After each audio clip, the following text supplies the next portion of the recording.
Okay, good morning everyone. This is the Diana Wright Show live. We thank you so much for joining us today. We'll be back in just a moment. We're having a few technical difficulties, but we'll be back in just a slither of a moment. Back in a moment.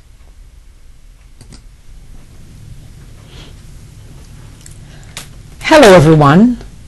It doesn't matter who you are, how rich you are, how poor you are.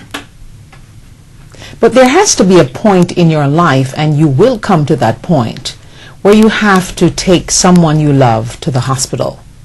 But have you ever considered that you could take that loved one, in my case, my only child, to the hospital in a normal state, and then you leave 5 months later, brain damaged, in a wheelchair, without your senses?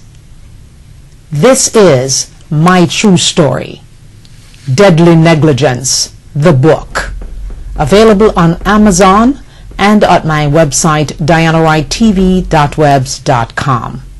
I'm asking you today to get a copy. Support my story. Let us get this out there, because this story will captivate you. It will shock you. It will give you hope. It will increase your faith and make you believe in miracles again. Thank you for picking up your copy today. And just in case you know Oprah Winfrey or Tyler Perry or Mr. Levinson, let them know this is worth a movie. Thank you. Get your copy today. Okay, we are back, and we thank you so much for joining us from around the world and in the United States. This is the Diana Wright Show. Yesterday we talked a lot about love and the power of love and the things of love, and today I'm wondering, why is it that one guy could get married 3 times and cheat on all his wives? What does that say about that guy? What does that say about his love? Is he truly knowing how to love, or is he just getting married because it's the right thing to do, and maybe, just maybe, he needs somebody to wash his clothes, take care of him, and have sex with him? Just think about that today. It's an interesting thought that bugs me. Okay, someone messes up with 1 marriage, maybe 2, but 3? Huh? Wow, that's incredible. Don't you think? So I'm putting that out there for you today. And I am trying to get you to think how powerful the word love is. Do you know that you could actually, I actually posted that on my Facebook page today, that you can actually love someone so much that if they're ill and they're in a coma, just hearing your voice will get them out of that coma? That's how powerful love is. And if that person is sick, your grandmother or your mother, or, you know, they're on their dying bed, they will wait for you to get there before they take that last breath. Just think about it. It might not have happened to you personally, but we hear stories about that all the time. And as I told you yesterday, all the things that love does and gives, I want to find out, are you a love giver or a love taker? Because, you know, some people just kind of wait to see what that love is going to do for them, that person. Then they reciprocate, or they have this chippy attitude on their shoulders, you know. So, are you a giver of love, or are you a taker of love all the time? If you're a giver, then you have no problems, because you can always find someone to love. People will always love you if you are a giver, because that is something that people sense, that you are indeed a giver of love. Yeah?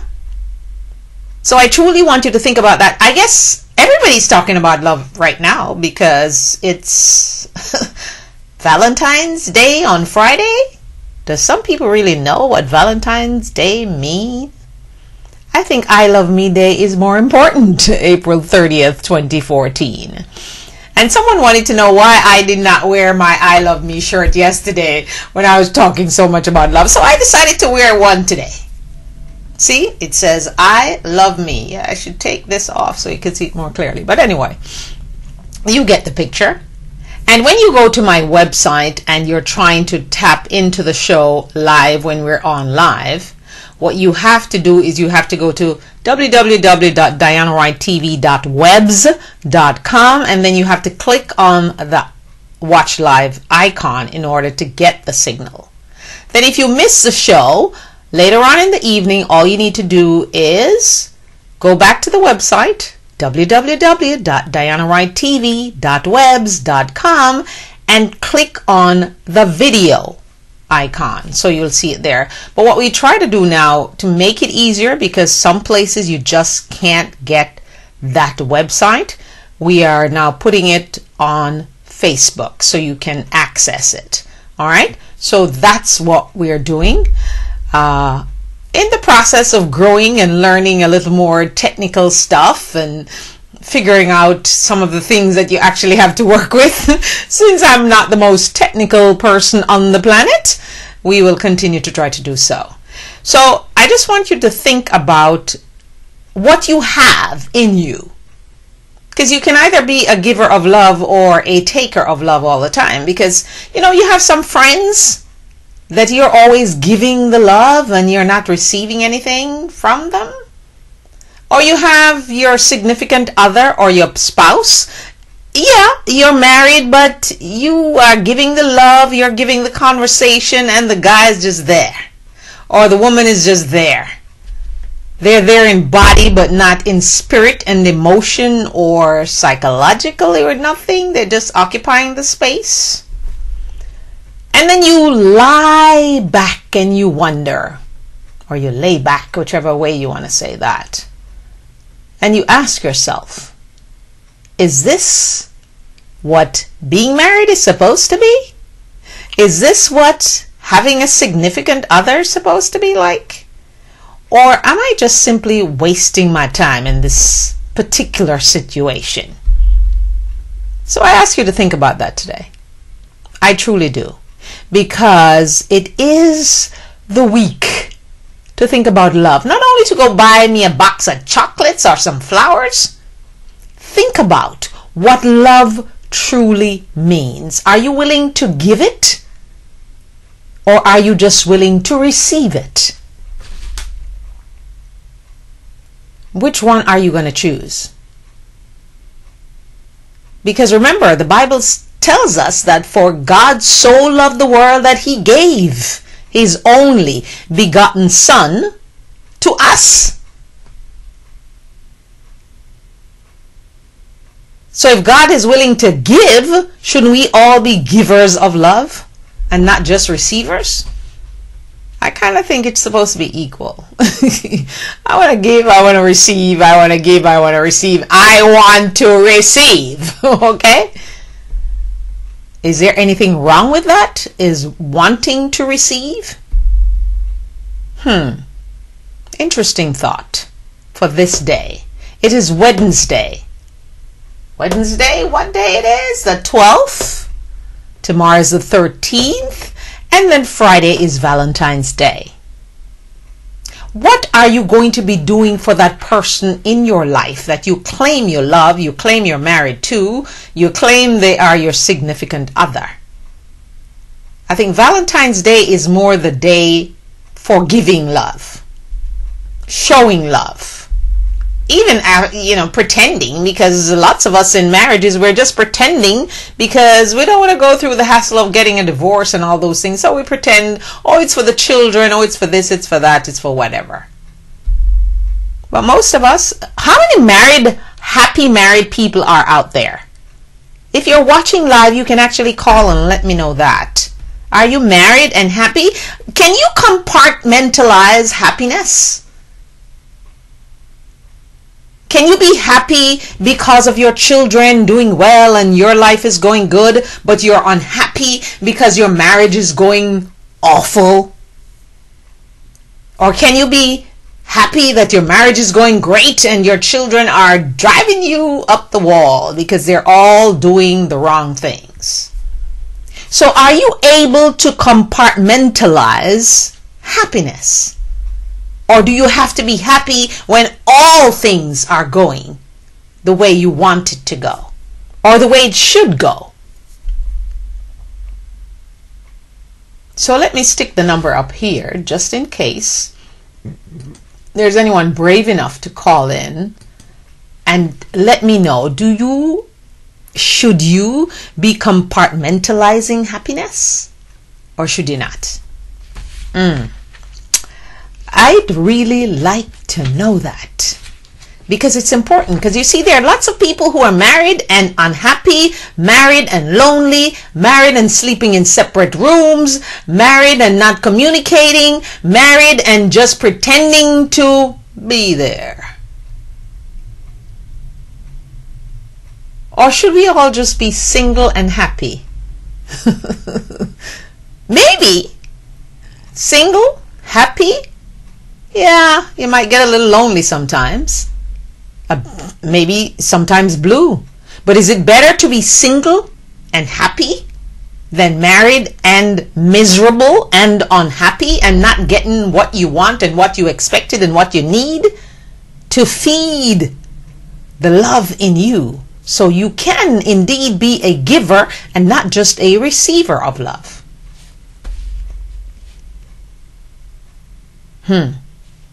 Yeah. So I just want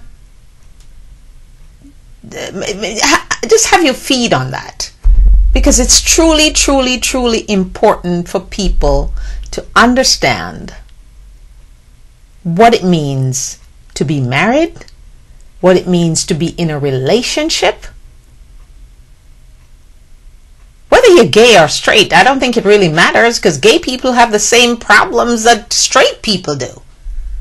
And I don't know why gay people are trying to fight to be married anyway, because marriage is not necessarily all that it's cracked up to be.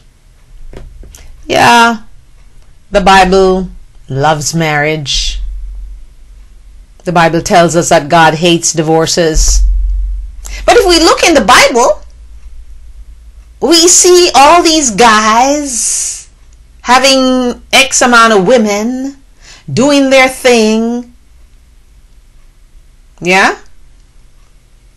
And you're wondering, if the Bible is having all of that stuff going on, then what am I supposed to be doing in real life?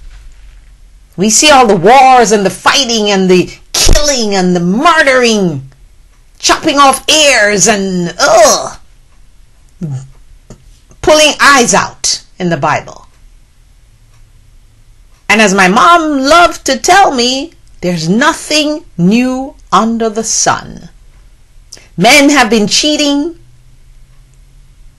from the Bible days. Men have had several wives, several concubines from the Bible days. Wives who can't have babies put their husband out to sleep with a maid to have a baby. And then they want to kick the maid out. So, it's all such a mixed up, confusing world. How do you decipher it?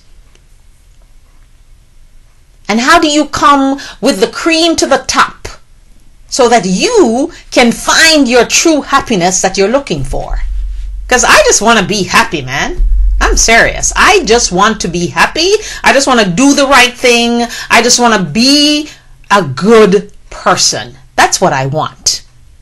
What do you want out of this life? What do you expect from the person you're married to or the person you're dating?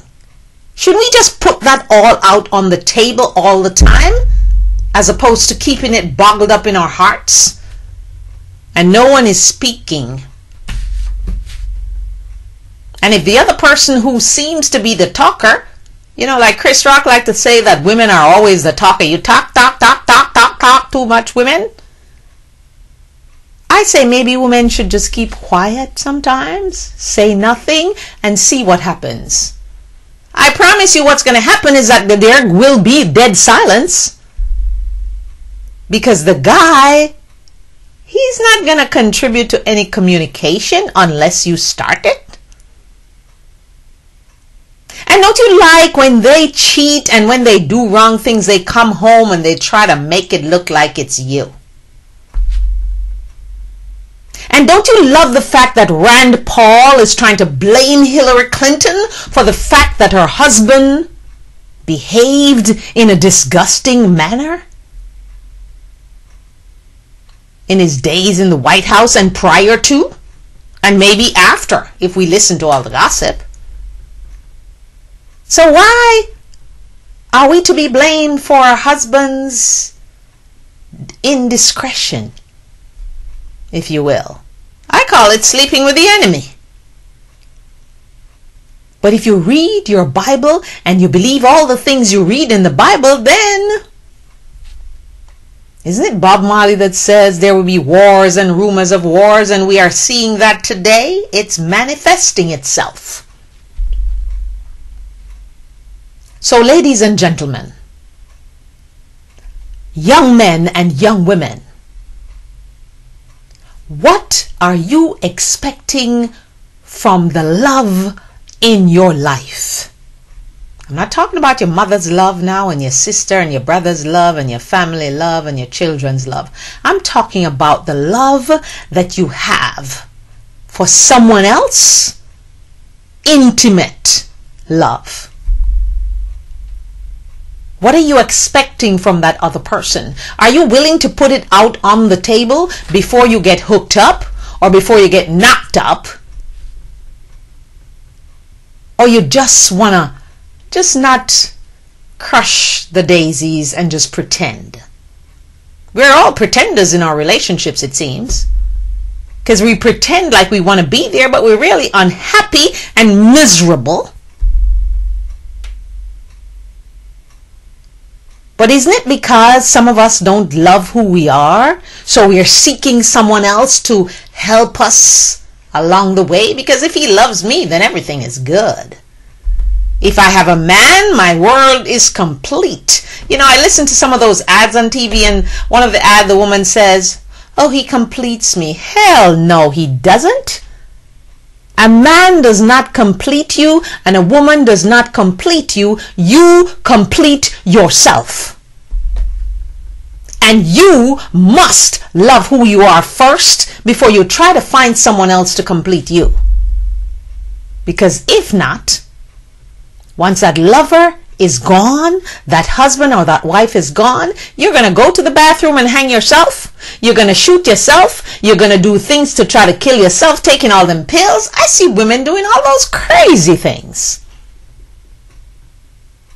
So it comes back to I love me. I guess Dax is not joining us today. So we just got to press on in this love thing. So I'm asking you the question, are you a giver of love or are you a taker only of love? Are you happy in your relationship, whether it's a marriage or a dating situation, and you're just being there because you want to be married? And ladies, another thing, are you in love with the wedding, the ceremony, the pomp and pageantry, or are you in love with the person that you're walking up the aisle to, down the aisle to get to at the altar? I think a lot of women are just in love with, oh, you know, the dress and the fantasy of the decorations and all those wonderful things. And some women do know that when they get to that altar, in their head, they're saying to themselves, what am I doing? That's why you have runaway brides. That's why you had that young woman the other day who killed her husband by pushing him over the mountaintop because after 2 weeks she realized that she didn't want to be married. So should we just take our time when we fall down in love. As my Rastaman friend said to me when I was doing talk radio, Diana, why you bother with these people and try to get them to love, love, love? Don't you see that some of these women just fall down in a love? So, I don't know if we should fall down in love or we should just love in a simple way. We're going to take a break and try and make sure this thing works today, because, I'm not so sure. These technical things just kind of annoys me. Seriously speaking, annoys me. Why? Because one day they work well and the next day they act up. Isn't it just like life? How life changes. One day you're happy and the next day you're sad and crying in your soup. We'll be back in just a moment. This is the Diana Wright Show Live, and we thank you so much for joining us today. We'll be back in just a moment. Yes, we'll be back. Wherever you are around the world and in the United States, please join the conversation. Give me a call at 561-228-1921. We discuss issues around the world that includes love, sex, and life in general. So join me Monday through Friday, 561-228-1921. That's 561-228-1921. Okay, we are back, and this is the Diana Wright Show Live. We thank you for joining us from around the world and in the United States. And we're discussing love again today because it's important. It truly is important. Shirley Temple died at 85, and she contributed a lot of sweetness to our world. I remember when my daughter was young, a baby almost, and every time she would hear that Shirley Temple song, and what totally amused her was when Shirley Temple looked at the evil looking lady and said, "Can you lay an egg?" And I always laughed about that, because we all pretend like we can love and we can do things, but can we truly love? Just like she asked, can you lay an egg? You're disgruntled about things, but can you truly love? Are you being loved? Do you feel loved? Sometimes, I think Annie Chang yesterday kind of put me in that giving me a hug kind of thing on Facebook. But thanks, Annie, for the hug, because truly sometimes what you need from your mother, your father, your sister, your friend, your significant other, your spouse, is simply a deep hug that make that person know that you love them. And you need to do something. It's not just, saying, I love you. And that's one of the things with going to church, that kind of gets under my skin. Because I don't like to be touched. I don't like people in my this kind of space unless I choose to invite you in. And when you go to church, especially some of those churches, man, they're telling you, oh, turn around and love and hug the person next to you. What does that love mean when they say that?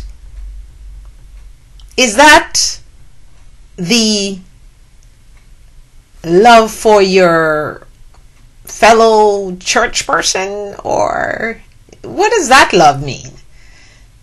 It's like friendship. We use the word friendship so loosely, loosely. Friendship?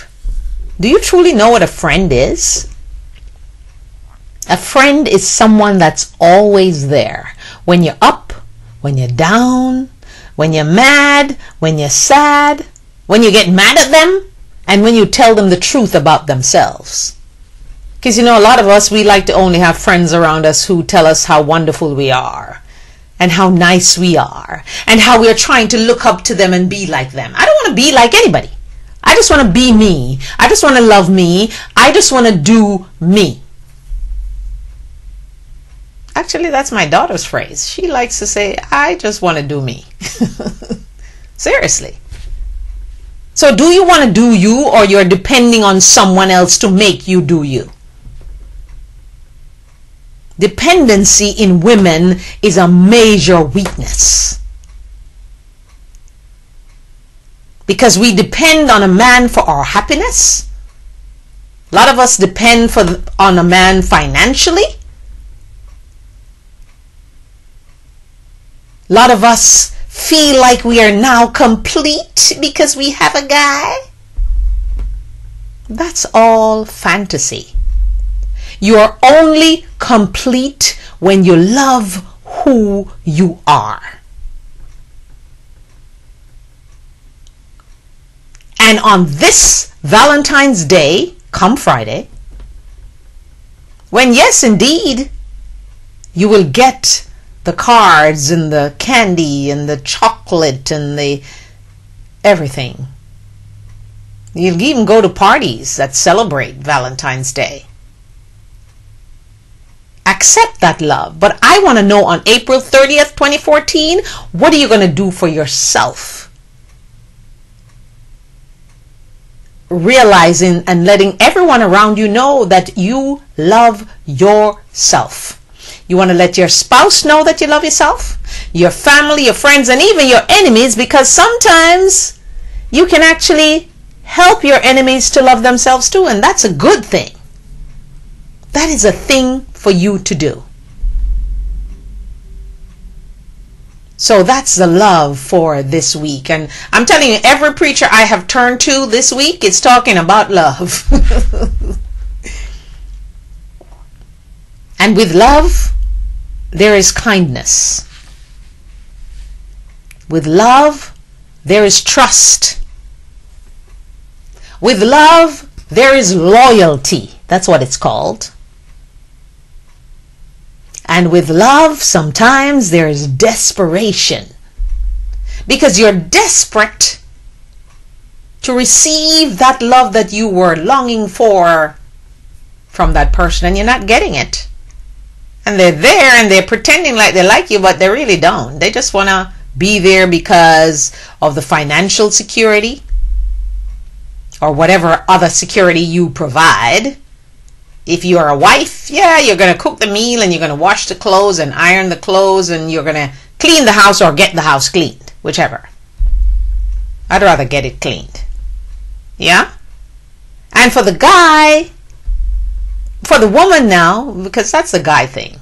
For the woman, she's there because she needs security.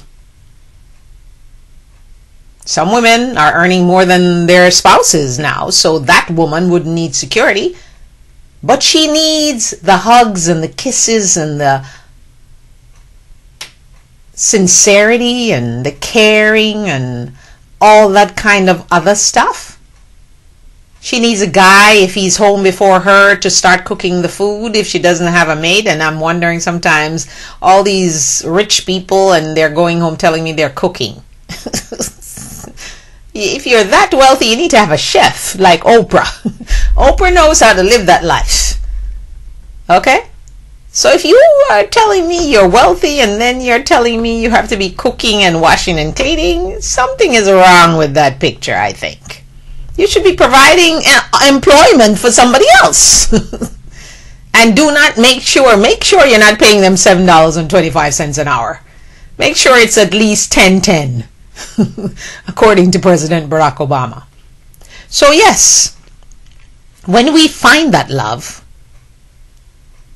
we're expecting ourselves to be in control, because love is controllable. We're expecting that you can trust that person to not go out and cheat on you and sleep in your bed and pretend like everything is nice, and it's not. You are expecting that. And you need to tell a guy that. When you meet a guy, you go out for the first date, you are supposed to lay your cards on the table and say, look, brother, I am not expecting you to go find love someplace else when you're with me. If you're with me and you find someone else, Just let me know and go. And vice versa. Women, same thing. We're not here to beat up on guys or beat up on women. We're just here to speak what I call truth. And the truth actually makes you free, you know. Some people say it sets you free, but it actually makes you free to set you free. So yes, I want you to think about that. Consider that. And if you indeed live in the West Palm Beach area or the North Palm Beach area, you might want to check out this ministry. It's called Faith, Hope, and Love Ministries. And it's at 801 North Point Boulevard in Suite 80. And the number to call is 561-628-2630 for more information. That's 561-628-2630. That's the number to call if you want to check out the ministry of Pastor Joyce and Pastor James Williams. All right? You can check them out. They start at 10 and finishes at 12. And promises it's only 2 hours. It's not all day. Because a lot of people don't go to church, you know, because they're afraid of that all day thing. So don't make it all day. Just make it long enough to praise and worship, because that is my favorite part of going to church, is that praise and worship, jump up, feeling, crying, doing all whatever you want to do without even worrying if anybody is watching. And you just praise and worship God. That is exactly my best thing about church. Because sometimes the sermon is okay. You know, preacher could be preaching and it's okay. But when you go and you feel that song in your spirit and in your soul and in your heart, and you're worshiping and praising God, it's the greatest feeling of all. We're going to take a break and come back to you in just a slither of a moment. We'll be back in just a moment. Hello everyone, I am just asking you from around the world and in the United States to partner with the Diana Wright Show, sponsor the Diana Wright Show, or advertise on the Diana Wright Show. To do so, please call 561-228-1921. That's 561-228-1921. Please sponsor, partner with us, and advertise with us to make the show a big hit, just like you do by liking us on Facebook and following me on Twitter. Thank you so much. Don't forget the number to call, 561-228-1921. That's 561-228-1921. Also, we invite you to invite me to be at your event as a speaker and to tell you about my new book, Deadly Negligence. And so we encourage you to partner with us right here on the Diana Wright Show. Advertise with us and sponsor the Diana Wright Show. 561-228-1921. Thank you so much. Okay, we are back, and this is the Diana Wright Show Live. We thank you so much for joining us wherever you are around the world and in the United States. We welcome you to the program, and if you don't want to call in, I'm asking you to give questions to me on Facebook. So if you want me to raise a topic, or you want me to discuss something or pounce on something, just throw it out to me on Facebook and I will definitely oblige. I want to switch a little bit now to politics, because yesterday the Speaker of the House, John Boehner, they got the debt ceiling passed in the House, and everybody's getting so excited. Isn't what why are we praising these people for just doing their bloody jobs? John Boehner is the Speaker of the House. He's a third in line to be president. If the president dies, if the vice president dies, the Speaker of the House is next. So shouldn't he just be strong-armed with his leadership with those crazy Tea Party people in his caucus that no one seems to be able to control? I guess he's being congratulated for that yesterday, for being a leader and standing up to the Tea Party and the Heritage Foundation and all those other people. And Rand Paul, he's suing the president about the whole NSA debacle and Snowden. Does Snowden and Rand Paul realize what Snowden has done? And all the documents. I am of the opinion right now that Snowden was a spy. Seriously. Because how does one man do what Snowden did and then he ends up with the short guy, Mr. Putin, in Russia and in China? How does that work? One guy? One, not even an older guy with lots of experience or anything. He was just a regular worker. He wasn't even a great techie or anything. How does he pull this off without help? I truly want to know that. How does Edward Snowden pull this whole thing off? Get away with all those cases of stuff. And no one knew what he was doing or he was up to? Remember the days when you used to hear about the spy in the White House cooking the food for the president in the movies? This is a million times bigger, isn't it? A young guy who is not that, did he go to college? How smart is he that he could pull this thing off all by himself? I'm not willing to buy that anymore. I'm truly beginning to think that he's a spy. And all those people are talking about they should give him clemency and he should be this and that and he's a hero. He's no hero. Because if someone is working for you and they come to your house and they search up all your personal belongings and take what they want out of it and go and splatter your business all over the world, how would you like that? All you Rand Paulers. How would you like that, Mr. Rand Paul, for you to hire a housekeeper? She comes and she searches all of your wife's things and your things and find your deep, darkest secrets and go and tell it. I wonder how Mrs. Rand Paul and Mr. Rand Paul would digest that. And be careful of how you're trying to attack Bill Clinton and trying to demoralize Hillary Clinton.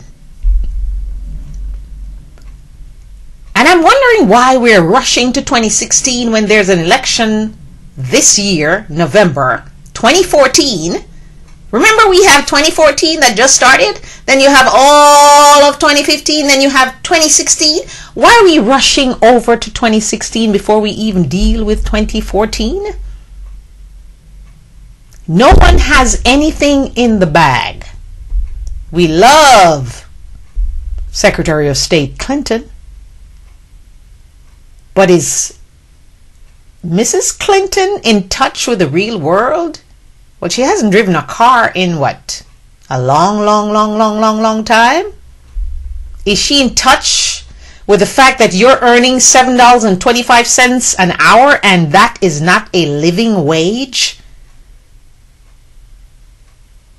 And some people are wondering the same thing about the Obamas.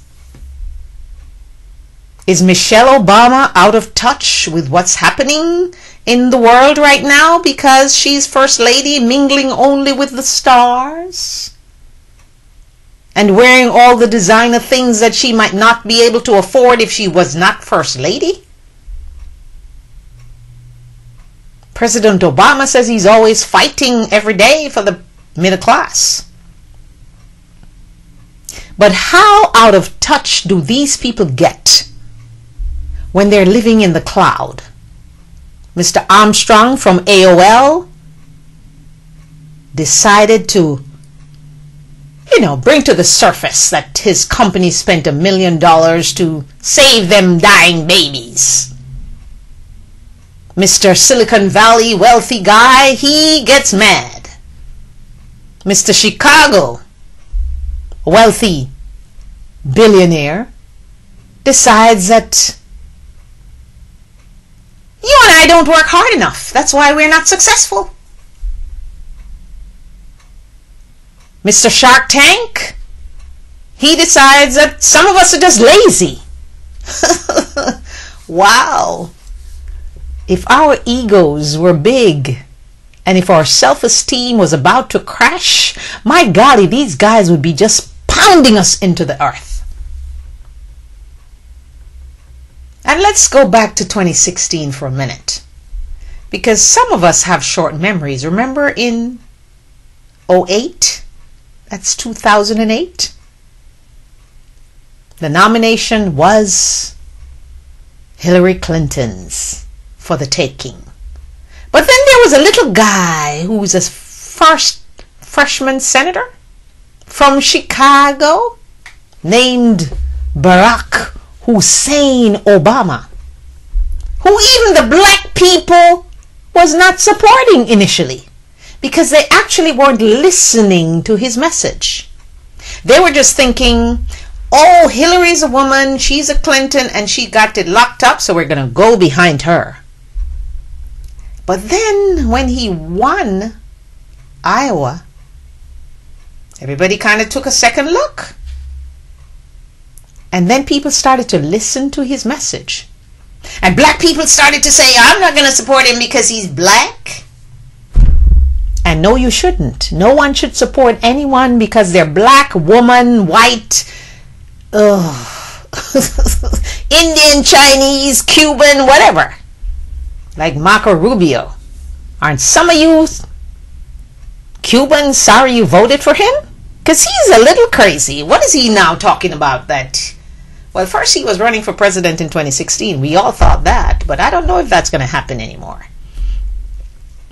But now he's saying that he's not going to answer the question, have you ever smoked marijuana?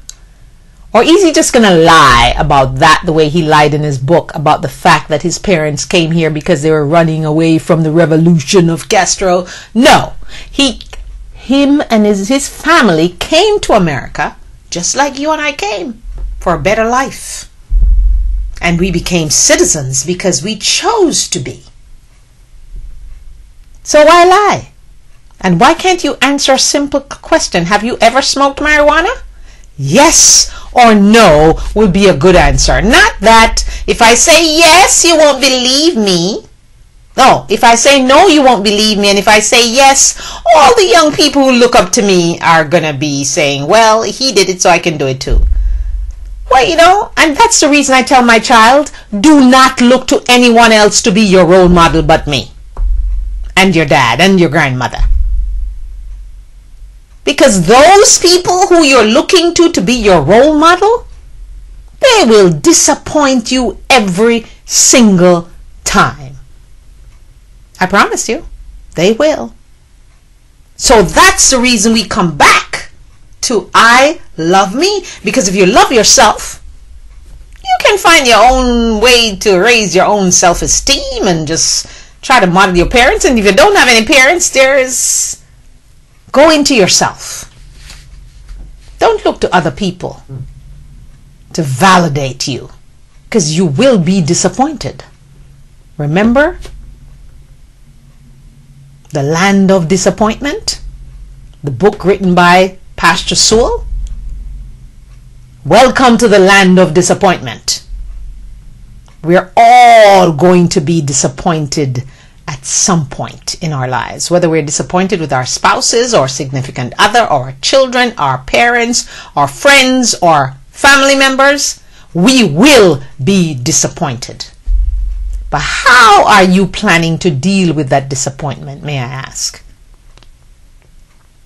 I trust that you will dig deep inside yourself and deal with that disappointment. So we end now with Chris Christie. Governor Chris Christie crisscrossing the country to raise money for the RGA. He's raising the money because, you see, the people that he's going around the country to don't actually tune in and know exactly what's going on with him in Jersey. I see some people in Jersey yesterday actually gathering at the George Washington Bridge with big placards saying, "Resign! Resign, Governor Christie." Is that movement going to grow? And as the legislature widen their scope and swing out the net to catch a whole lot more people, some little people, some people who you didn't even think about, are they going to come up with the answers as to the lie that Mr. Baroni told to the legislature about traffic study?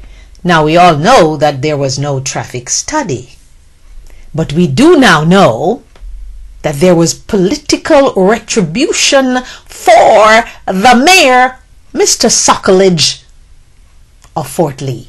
We do know that. And we do know that Mr. Christie, who shows himself in public to be a bully, was not just only a bully to the parent who asked about his child going to private school, the journalists that he called idiot, the teachers that he wagged his finger in their faces and fired 6,000 of them. We now know that he operates his governor's administration with being the head bully. So much so that his staff believes that they can do anything and he knows nothing because he's Casper the Ghost, as Chris Matthews called him. So yeah, we're watching that one and we're going to see how it turns. Is it going to turn to the resignation from the RGA and from the governorship of New Jersey that he just won, like those placards are asking for at the bridge? Or are we going to find out some more things about the distribution of the money for Sandy, the hurricane? On that note, we say if you love something, set it free. If it comes back, it's yours. If it doesn't, it was never yours. Have yourself a blessed day and a blessed week. Take care of yourself. And never forget 3 magic words. I love me.